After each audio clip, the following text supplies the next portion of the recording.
నిన్ను నువ్వు తెలుసుకోవటం అంటే ఏంటి అంటే, మనకు తెలియకుండా మనం ఈ భూమి మీద పడిన కాడి నుంచి మనసులో ఏదో ఒక ఆరాటం ఉంటుంది. ఏదో ఏం చేసినా తృప్తి ఉండదు.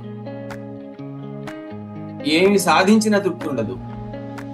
ఈ ఏమి చేసినా తృప్తి ఉండకపోవటం, ఏం సాధించినా తృప్తి ఉండకపోవటం అనేది 1,99,999 మందికి జరుగుతూనే ఉంటుంది. 99% కాదు. ఈ ఈ తృప్తి, నీ తృప్తి నీకు ఎక్కడ లభిస్తుంది? నిన్ను ప్రపంచంలో జీవులందరూ సమానులు. నువ్వు పుట్టావు అంటే, అందులో ఆలోచించగలిగిన మనిషిగా పుట్టావు అంటే, నీకంటూ ఏదో ఒక పర్పస్ ఉంది, నీ పరమార్థం ఉంది. నిన్ను ఇక్కడికి దేవుడు ఎందుకు పంపించాడు, నిన్ను ఎందుకు సృష్టించాడు? దేవుడి సృష్టిలో ఏది పనికిమాలిన వస్తువు లేదు.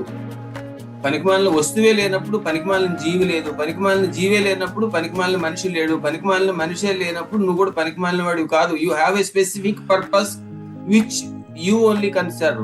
నీవు మాత్రమే చేయగలిగిన పని, నీ జన్మలో ఏదో నీకు దేవుడు ఇచ్చి పంపించాడు.